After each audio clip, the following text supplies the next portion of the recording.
उत्तराखंड कुमाऊं का लोक पर्व त्योहार खतडुवा क्यों मनाया जाता है? नमस्कार दगड़ियों, आज हम आपको अपनी इस पोस्ट में उत्तराखंड कुमाऊं का लोक पर्व त्योहार खतडुवा क्यों मनाया जाता है इसके बारे में जानकारी देंगे। कुमाऊं का लोक पर्व त्योहार खतडुवा। उत्तराखंड कुमाऊं का लोक पर्व त्योहार खतडुवा पशुओं की रक्षा और खुशहाली हेतु मनाया जाता है।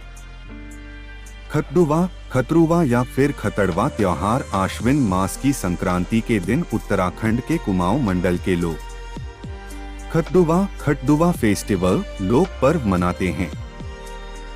अश्विन संक्रांति को कन्या संक्रांति भी कहते हैं, क्योंकि इस दिन भगवान सूर्यदेव सिंह राशि की यात्रा समाप्त कर कन्या राशि में प्रवेश करते हैं। खतरुवा पर्व मुख्यतः शीत ऋतु के आगमन के प्रतीक जाड़े से रक्षा की कामना तथा पशुओं की रोगों और ठंड से रक्षा की कामना के रूप में मनाया जाता है। कुछ लोक कथाओं के अनुसार खतडुवा पर्व को कुमाऊं मंडल के लोग अपने सेनापति अपने राजा की विजय की खुशी में मनाते हैं, जो कि गलत लोक कथा है। कुमाऊं में प्रचारित खतडुवा की लोक कथाओं के अनुसार कुमाऊं का लोक पर्व त्योहार खतड़वा, यह त्योहार विजयोल्लास का प्रतीक है।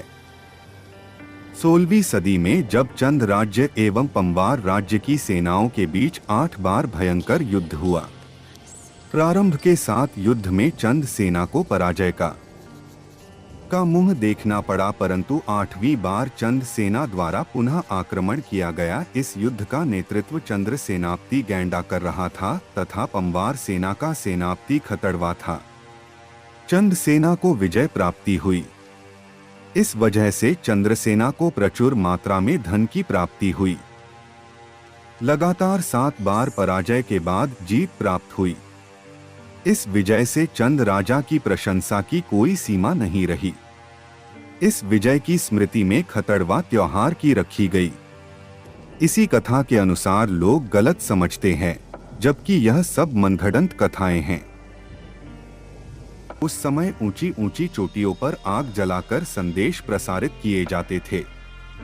संयोगवश अश्विन संक्रांति किसी राजा की विजय हुई हो या ऊंची चोटियों पर आग जला के संदेश पहुंचाया हो और लोगों ने इसे खतड़वा त्योहार के साथ जोड़ दिया, जबकि खतड़वा त्योहार पशुओं की रोगों से रक्षा और खुशहाली के लिए मानते हैं। खतडुवा त्योहार कैसे मनाते हैं? खतडुवा त्योहार की शुभकामनाएं देते समय यह गीत गाते हैं। ऑनसो ल्यूला बेटुलो ल्यूला, गर्गिलो ल्यूलो, गाड़ गधेरान बे ल्यूलो, त्यार गुसे बचीरो तो बचीरे, एक गोरू बैठी गोठ भरी जो, एक गुसे बटी भीतर भरी जो। खतडुवा पर्व प्रत्येक वर्ष अश्विन संक्रांति को कुमाऊं मंडल में मानते हैं। अश्विन मास में पहाड़ों में खेती के काम की भरमार पड़ी रहती है। खतडुवा के दिन सुबह साफ सफाई, देली और कमरों की लिपाई की जाती है। दिन में पूजा पाठ करके पारंपरिक पहाड़ी व्यंजनों का आनंद लेते हैं। क्योंकि अश्विन में काम ज्यादा होने के कारण घर के बड़े बुजुर्ग लोग काम में व्यस्त रहते हैं और खतडुवा के डंडे जिनसे आग को पीटते हैं, बनाने और सजाने की जिम्मेदारी घर के बच्चों की होती है। घर में जितने आदमी होते हैं उतने डंडे बनाए जाते हैं। उन डंडों को कांस की घास के साथ उसमें अलग अलग फूलों से सजाते हैं।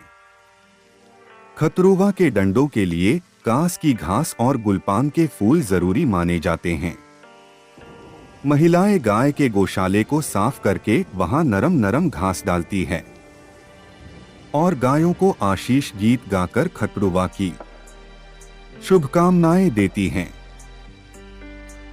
खतडुवा मनाने के लिए चीड़ के लकड़ी की मशाल छिलुक जलाकर खतडवा के डंडों को गौशाले के अंदर से पशुओं के ऊपर से घुमाकर लाते हैं और यह कामना की जाती है कि आने वाली शीत ऋतु हमारे पशुओं के लिए अच्छी रहे और वह रोग दोषों से मुक्त रहे। फिर उन डंडों को लेकर और साथ में ककड़ी भी लेकर उस स्थान पर पहुंचा जाता है जहां सूखी घास रखी होती है। उसके बाद सूखी घास में आग लगाकर उसे डंडों से पीटते हैं और कुमाऊनी भाषा में ये खतरुआ पर गीत गाए जाते हैं। भैलो खतड़वा भैलो, गाय की जीत खतड़वा की हार, खतड़वा नहगो धारो धार, गाय बैठो स्यो, खतड़ू पड़ गो भ्यो। उसके बाद सभी सदस्य खतडुवा की आग को पैरों से फेरते हैं, क्योंकि कहा जाता है कि जो खतरुआ की आग को कूद के या उसके ऊपर पैर घुमाकर फेरता है उसे ठंड मौसम परेशान नहीं करता। खतड़वे की आग में से कुछ आग घर को लाई जाती है, जिसके पीछे भी यही कामना होती है कि नकारात्मक शक्तियों का विनाश और सकारात्मकता का विकास। उसके बाद पहाड़ी ककड़ी काटी जाती है, थोड़ी आग में चढ़ाकर बाकी ककड़ी आपस में प्रसाद के रूप में बांटकर खाई जाती है। सबसे विशेष प्रसाद में कटी हुई पहाड़ी ककड़ी के बीजों का खतड़वा के दिन तिलक किया जाता है, अर्थात खतडुवा पर्व पर ककड़ी के बीजों को माथे पर लगाने की परंपरा होती है।